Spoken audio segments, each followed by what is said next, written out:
Sir అలాగే మీరు ఆకలి వేసే టైమింగ్ చెప్పారు కదా, అప్పుడు ఖచ్చితంగా ఆహారం తీసుకోవాలి అన్నారు కదా, ఆ టైంలో ఎక్కువ అంటే హార్డ్ పదార్థం తీసుకుంటే దానివల్ల కూడా ఎఫెక్ట్ అవుతుంది అన్నారు. సో ఆ టైంలో ఎలాంటి ఆహార పదార్థాలు తీసుకోవాలి సార్? మనకి ఆల్కలైన్ ఫుడ్ తీసుకోవడం ఉత్తమం అండి. ఆల్కలైన్ ఫుడ్ అంటే ఆకుకూరలు, కాయగూరలు, ఫలాలు. మనం ఎక్కువగా ప్రకృతి నుంచి ఏమొస్తుందో అది మనకి శరీరానికి సూటబుల్. ఎందుకంటే మన శరీరాన్ని క్రియేట్ చేసినప్పుడు నేచర్ మనకి శరీరానికి సూటబుల్ ఆహారం ఏదా అని చెప్పేసి ఆ ఆహారానికి సంబంధించింది మన శరీరాన్ని తయారు చేయడం జరిగింది. ఆహారం ఏంటంటే ఆకుకూరలు, కాయగూరలు, ఫలాలు, దుంపలు, ఇవన్నీ కూడా అప్పుడు మన శరీరానికి సూటబుల్ అని చెప్పేసి అవి క్రియేట్ చేయడం జరిగింది నేచర్. అవి కాకుండా వేరే వస్తువులు ఏదేసినా కూడా మన శరీరం డ్యామేజ్ అవుతూనే ఉంటుంది. సో ఆల్కలైన్ ఫుడ్ తీసుకోవడం అనేది ఉత్తమం అండి. సార్ ఇప్పుడు సర్జరీ చేసేటప్పుడు కొంచెం ఏమైనా నరం కట్ అయితే ప్యారలిసిస్ అయ్యే ప్రమాదం అంటే పక్షవాతం అయినా సార్. సో అంటే ఈ పక్షవాతం కేవలం వీటి వల్లే అవుతుందా సార్? ఇంకా ఏ కారణాలు ఉంటాయి? అండ్ పక్షవాతంలో ఈ అక్యుపంక్చర్ చేయించుకుంటే వాటి ఎలా రికవరీ ఉంటుంది సార్? గుడ్ క్వశ్చన్ అండి. ఈ రోజుల్లో ప్రజల్లో వచ్చేటువంటి అతి పెద్ద సమస్యల్లో ఉన్న సమస్యలన్నిటికన్నా కూడా అతి పెద్ద సమస్య పక్షవాతం అండి. మిగతా ఏదైనా ప్రాబ్లమ్స్ వస్తే కొన్ని రోజుల్లోనే మనం రికవరీ కావచ్చు. పక్షవాతం అనేది అతి పెద్ద సమస్య అండి. ఈ సమస్య రావడానికి ప్రధాన కారణం కూడా ఆహార శైలి విధానమే, మన జీవన శైలి విధానమే. Life style diseases life style changes అంటాను నేను. డయాబెటీస్ వలన, బీపీ వలన, హై బీపీ వలన కూడా మన పక్షవాతం రావడం జరుగుతుంది. డయాబెటీస్ వల్ల ఎలా వస్తుంది మనకి? అసలు ఫస్ట్ డయాబెటీస్ తీసుకుంటే, డయాబెటీస్ అనేది మనకి ఇన్సులిన్ సరిగా ఉత్పత్తి కాకపోవడం వల్ల డయాబెటీస్ వస్తుందండి. మనం ఉదయాన్నే ఏం చేస్తామండి, ఏం బ్రేక్ఫాస్ట్ తీసుకుంటాం? ఇడ్లీ, పూరి, దోశ, వడ, ఇటువంటి నార్మల్ ప్రతి ఒక్కళ్ళు అంతే. చపాతీ అన్నం మధ్యాహ్నం, సాయంత్రం మళ్ళా చపాతీ అన్నం. ఇవన్నీ కూడా 80% కార్బోహైడ్రేట్స్. చిన్నప్పటి నుంచి ఇలా తిని తిని తిని కార్బోహైడ్రేట్స్ గ్లూకోజ్ కింద కన్వర్ట్ అయ్యి ప్యాంక్రియాటిక్ గ్లాండ్ ఇన్సులిన్ రిలీజ్ చేసి చేసి చేసి అది డ్యామేజ్ అయిపోద్ది. ప్యాంక్రియాటిక్ గ్లాండ్ ఈ రక్తములో ఈ గ్లూకోజు వచ్చి చేరి చేరి చేరి చిక్కబడిపోద్దండి రక్తం అంతా. మనకి మెదడులో, బ్రెయిన్లో సన్నటి బ్లడ్ వెజల్స్ ఉంటాయి. అసలు రక్తం పల్స్గా ఉంటేనే అది వాటికి వెళ్ళగలదు రక్తం. ఈ డయాబెటీస్ వలన రక్తం చిక్కబడిపోయి ఆ సన్నటి రక్తనాళాల్లోకి వెళ్ళలేక, వెళ్ళినా వెనక్కి రాలేక అక్కడే ఉండి క్లాట్ అయిపోద్ది. క్లాట్ అయిపోయి ఇటు సైడు రక్తం గడ్డగడితే లెఫ్ట్ సైడ్ పారాలిసిస్ వచ్చేస్తుంది. ఈ చెయ్యి, లెఫ్ట్ సైడ్ చెయ్యి, లెఫ్ట్ కాలు పడిపోతాయి.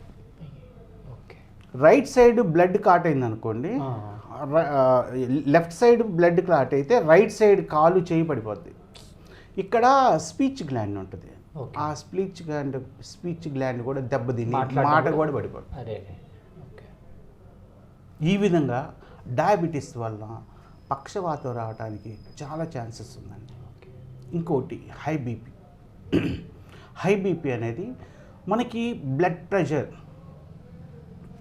రక్తనాళాలు సాగే గుణం ఉంటుంది. కొన్నాళ్ళకి సాగలేకుండా గట్టిపడిపోతాయి ఈ రక్తనాళాల గోడలు. ఎందుకంటే మనం తినేటువంటి ఫుడ్ వలన. ఎట్లా అంటే ఇందాక చెప్పాను కదా, ఆల్కలైన్ ఫుడ్ తింటే డైజెషన్ ప్రాసెస్ చాలా స్మూత్గా ఉంటుంది. డైజెషన్ సిస్టంలో మనం తిన్నటువంటి ఆహారం జీర్ణమయ్యే టైంలో విపరీతమైన వేడి పుడుతుందండి. అక్కడ వేడి జనరేట్ అయింది, మనకు తెలియదు, కానీ లోపల విపరీతమైనటువంటి వేడి జనరేట్ అయింది ఆల్కలైన్ ఫుడ్కి. అదే అసిడిటీ ఫుడ్ తీసుకున్నాం అనుకోండి, దానికి డబల్ హీట్ జనరేట్ అయింది. అలా వేడి, విపరీతమైనటువంటి వేడితో పుట్టినటువంటి బ్లడ్ ఆ బ్లడ్ వెజల్స్లోకి వెళ్ళి వెళ్ళి వెళ్ళి ఆ వేడి రక్తం మెత్తగా సాగాల్సినటువంటి రక్తనాళపు గోడలు గట్టిపడిపోతాయి.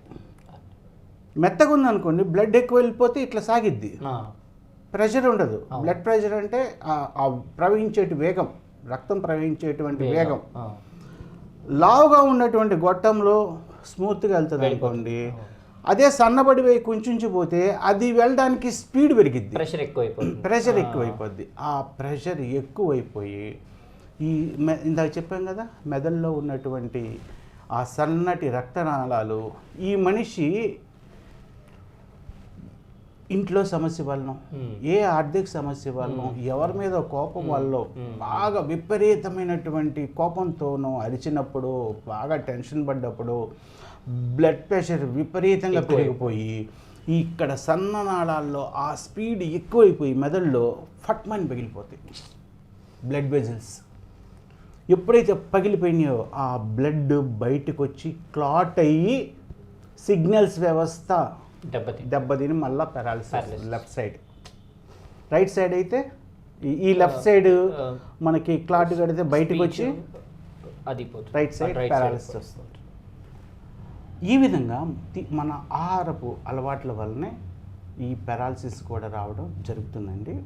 అయితే ఈ పెరాలిసిస్ వచ్చింది, పరిష్కార మార్గం ఏంటండి? సపోజ్ ఈ పెరాలిసిస్ వచ్చిన వెంటనే మామూలుగా మనం ఏం చేస్తామంటే ఇమ్మీడియట్గా పక్కన ఉన్నటువంటి హాస్పిటల్కి తీసుకెళ్ళి ఐసీయూలో జాయిన్ చేస్తాం. ఎందుకంటే తప్పనిసరిగా ఒక ఇంపార్టెంట్ మంచి ట్రీట్మెంట్లో జాయిన్ చేయాలి.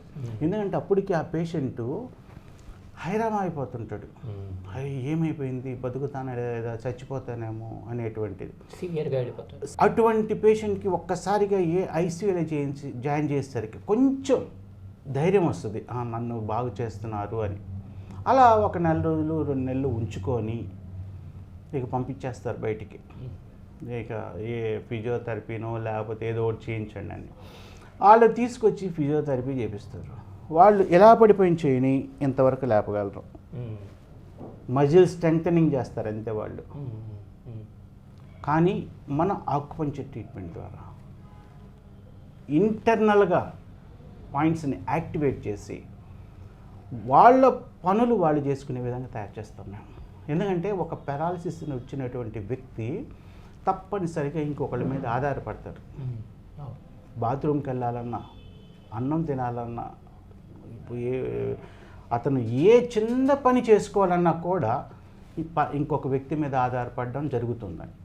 అయితే మన ఆక్యుపంక్చర్ ట్రీట్మెంట్ ద్వారా 100కి 100% వాళ్ళని రికవర్ చేసేసి వాళ్ళ పనులు వాళ్ళు చేసుకునే విధంగా మేము తయారు చేస్తామండి. ఈ విధంగా మన acupuncture mega life nature cure acupuncture క్లినిక్లో ఎంతోమంది పెరాలిసిస్ వచ్చినటువంటి వాళ్ళని రికవర్ చేయడం జరిగిందండి. మీలో కానీ మీ బంధువుల్లో కానీ ఎవరైనా ఉన్నట్లయితే తప్పనిసరిగా ఈ ఇన్ఫర్మేషన్ పాస్ చేయండి. మన mega life nature cure acupuncture clinic Madhapur హైదరాబాద్లో ఉందండి.